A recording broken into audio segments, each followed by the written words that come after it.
Set in the bustling city of New York, the nightlife is bubbly and fun. June and her boyfriend, John, attend a cocktail event. The daytime activities in the city are equally as lively, as John and June also meet for a picnic at the park. June is a food critic who has a column in a local magazine. She was raised by her grandfather who now stays in a home for elderly persons, and she goes to visit him often. 3 weeks later, the world is hit by a pandemic. Streets are empty as the government shuts down schools to keep people safe. June decides to get out of town, but her train is delayed. While trying to decide what to do, a self-centered man asks her for money, which she reluctantly gives to him as he says he's got the virus. He proceeds to call her selfish for hesitating. She ignores him and goes to get another train ticket.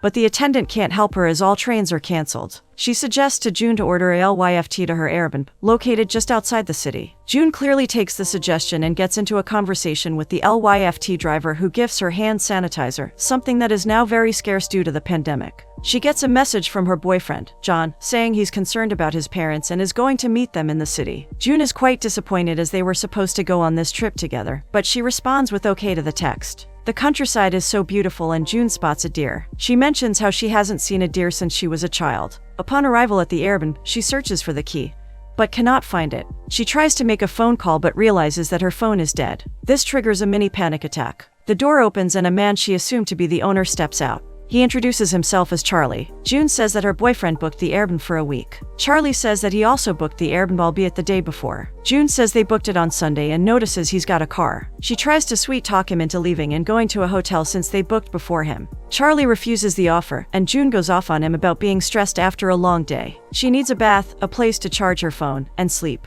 Charlie takes her bags in, offering her the bedroom to sleep in while he sleeps on the couch. He announces that they would have to share a bathroom because there's only one. June jumps in the shower and reaches out for a towel on the ground.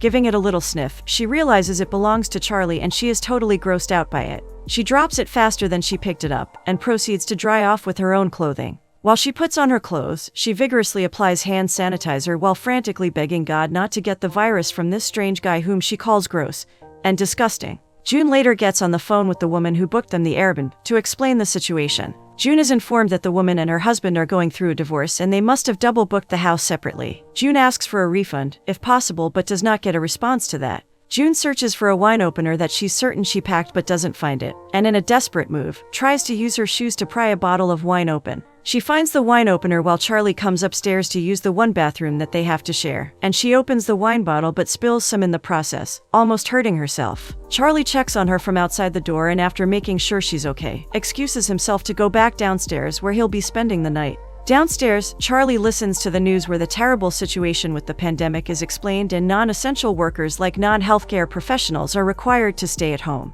Charlie picks up a FaceTime from his mom, who has been worried that he's not taking his calls. Charlie reveals that he can't go to work as they're closed. Charlie's mom is concerned about money, but he assures her that he has money saved up and he's fine. Charlie's mother asks about his girlfriend and he explains that it didn't work out, and she comforts him as he's clearly still hurting as a result of the breakup. June gets on the phone with John, who explains that he fully intended to be where she is, but after stopping by to see his parents, they seem scared and he simply could not leave them alone. June is not excited but says she understands. John is glad she's not in the city as she's safer outside the city where she is. June wakes up to the sound of turkeys gobbling, birds chirping, and such serenity. She passes by Charlie, who is asleep on the couch, and proceeds to pour herself a cup of coffee. She steps outside to take in more of the serenity around her. June then gets on a FaceTime call with her grandfather, who is still at the care home. Although suffering from what appears to be dementia, he fondly remembers very clearly how he met his beautiful wife, but asks June for her name. She says she's his granddaughter, but he can't remember who she is and says he doesn't know her.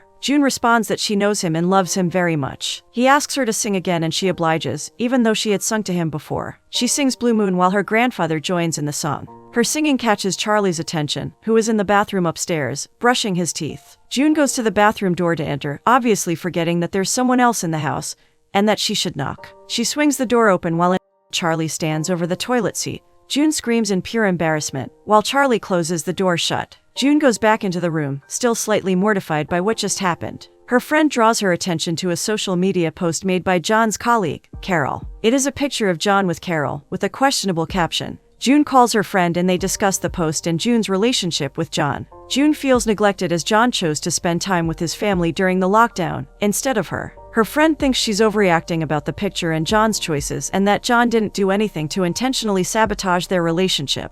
June reveals to her friend that she's not alone in the house, and her friend thinks she's very fortunate as it might result in a beautiful friendship at a time when the whole world is hurting. Downstairs, June sits in the kitchen. She tries to order some food, but can't as they all seem to be closed due to the pandemic. Thankfully, Charlie walks in with burgers and fries for both of them. June is appreciative but opts for the fries alone. She recently started her journey to a vegan diet because her boyfriend, John, thought it would be a good idea for both of them. She tries to stick to it, although it's hard because of her job as a food critic. Self-conscious, she also comments about how she usually puts more effort into looking better than she currently does, but Charlie doesn't think she needs makeup, which makes June blush a little. After the food, they hang out in the living room, and to make small talk, June asks what Charlie does for work. Charlie says he repairs and restores old stuff, motorcycles, and basically anything old. June says she loves riding as her grandfather used to love it too, but she's scared to ride by herself. The conversation gets easier and they talk about roots, college, and work. Charlie thinks the pandemic will affect a lot of businesses and will drag out for a while, but June does not see that as she thinks she will be back to work in 2 weeks. She comments that the pandemic has taught everyone to put things in perspective and reevaluate what is important.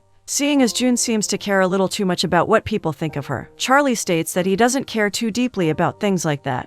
June wonders if he wants her to leave in the morning, and Charlie says she can stay if she wants, obviously enjoying her company. It's morning. June wakes up on the couch and realizes that they fell asleep talking. She steps outside to call John but can't reach him, so she leaves a message asking about his parents and telling him she misses him. She proceeds to do some writing, taking advantage of the serene environment. Charlie finds out that they are now required to wear face masks, and with the use of a sewing kit in his car's glove compartment, he gets to work making one. June joins in on the project and they have fun with it. They drive out to get some food and afterwards sit in the car to eat it. While in the car, they talk about the dangers of losing oneself while dating someone for some time, because June might feel guilty about devoting herself to her vegan diet. Charlie thinks she should not worry about those things. Whatever decision she makes, she will be just fine. Charlie's phone rings and it's his ex-girlfriend, Evelyn. She asks him to come to pick up his things at her place. June notices the sharp change in his mood and suggests karaoke. Charlie is a little taken aback by the offer and is reluctant, but they do it and have loads of fun with it, and they end up in bed together. By morning, Charlie feels very unsure and decides to leave the Airbnb while June sleeps. He makes it to the outskirts of the city and stops. Meanwhile, June wakes up and takes a shower with a big smile on her face. She gets out of the shower and dries off with Charlie's towel, which she had initially felt was disgusting and gross. She even sniffs it to take in more of his musky scent. June then calls John, obviously failing to reach him. She leaves another message, this time asking that they go on a break as the pandemic seems to be taking its toll, and so that he can pay more attention to his family who needs him. Assuming that Charlie is still in the house, heads downstairs to find that he's gone and so is his bag. June is so disappointed and she calls her friend and confides in her, telling her everything, and how she already started to like Charlie, but he left. She wants to go back home, especially so that she can see her grandpa.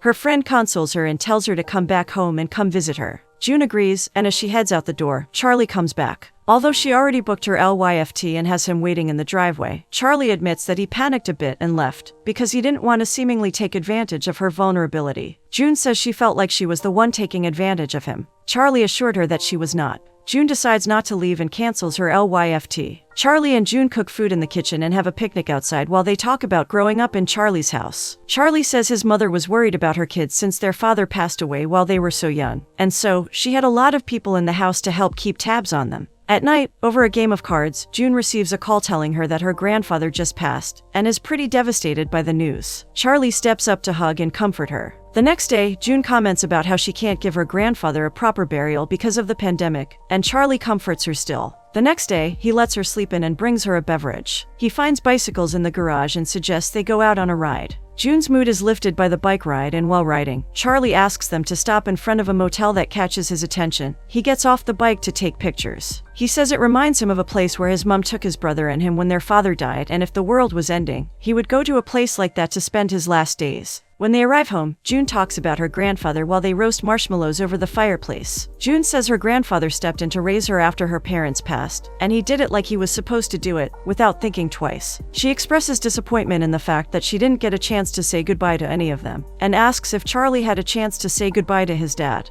Charlie says he did, but it didn't do anything to help the pain ease. It still hurts, but it's okay. June asks Charlie about the phone call in the car while they ate. Charlie explained that it was from his ex, Evelyn, who used to cheat on him regularly. He found out because she mistakenly dialed his number, and he overheard her admitting to her friend that she regularly cheats on Charlie. After a confrontation, Evelyn denies it completely, despite the evidence that Charlie has, and makes him seem like a crazy person, and then she breaks up with him over a text message. June feels so bad for him, but they move on to enjoying their s'mores and end up in bed. It's now the 1st of April and June continues to write using the serene environment as inspiration. Charlie finds art supplies and excitedly gets June to paint together. June praises Charlie's enthusiastically done art piece, while June actually has the true masterpiece. June suggests that they call Charlie's mom to find out how she is doing. Charlie is nervous but agrees and they FaceTime his mom and are able to have a pleasant conversation. John shows up at the Airbnb and Charlie gets the door. June quickly steps in and asks that they talk. John is surprised to see that she moved on already, but June thinks she's given him long enough time,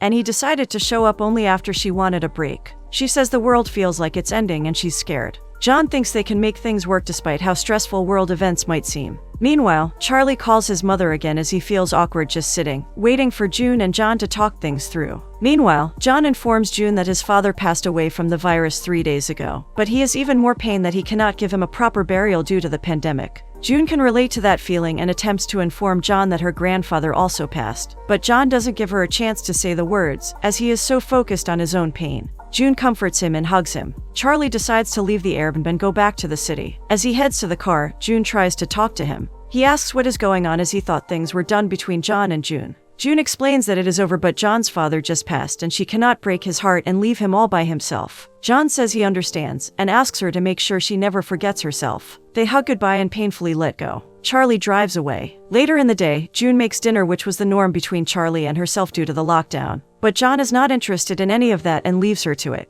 Charlie heads back into town and arrives home. Meanwhile, John orders food at the Airbnb, and it arrives, and he does a phony job of keeping safe and haphazardly sanitizes the delivery food. June is done cooking and eats the food she made while John eats the food he ordered. The next day, June heads out on the early morning bike ride. She gets back and hits the shower. John asks her about it and is surprised that she knows how to ride a bike at all. They talk about the future of their jobs in light of the pandemic. June casually asks about John's assistant, and he says the company might have to let all assistants go. She reveals she has been writing and John is impressed, but he hits her with hard facts and says she should write a cookbook instead of a novel. He undermines her influence while at it. This upsets June and she decides to take a walk. Later that night, as the tension between them rises, June declines the offer to go to bed with John, choosing to remain downstairs to finish a movie she's seeing. John then realizes that they are clearly both struggling. By morning, John had packed both their bags and wanted them to go be with his mom as she is alone after the death of John's father. June picks that moment to mention that her grandfather also died. John is sympathetic and says he now realizes that they don't need each other at the moment. Meanwhile, Charlie adjusts to being back home as the world adjusts to the spread of the virus. He brings his mother groceries and flowers, and their meeting is so hard because they have to practice social distancing, in line with the guidelines. They both wish they could embrace each other as they struggle with knowing that they can't. June stays back at the Airbnb to continue writing, and heads back to the city the next day with their art in tow, as she looks for Charlie in New York City. While she appears deflated that she cannot find him, she walks into a solidarity applause for essential workers. People are hitting the pots and pans to thank the doctor, nurses, and medical workers who have to work and face off with the pandemic. Charlie can also hear the applause where he is, which means they are close. She retires home as she can't find him, but one day, a mother and her 2 boys run past her and she gets a flashback. She recollects where Charlie said his mother used to take him and his brother. June heads back to the area outside the city close to the Airbnb where they saw a motel while bike riding. She knocks on the door and finds him. He's shocked to see her but is very happy to see her. They share a kiss and Charlie admits to being in love with June. June is also in love with Charlie, who is a bit surprised she found him. She says it was easy since he said he would be in a motel if the world was ending.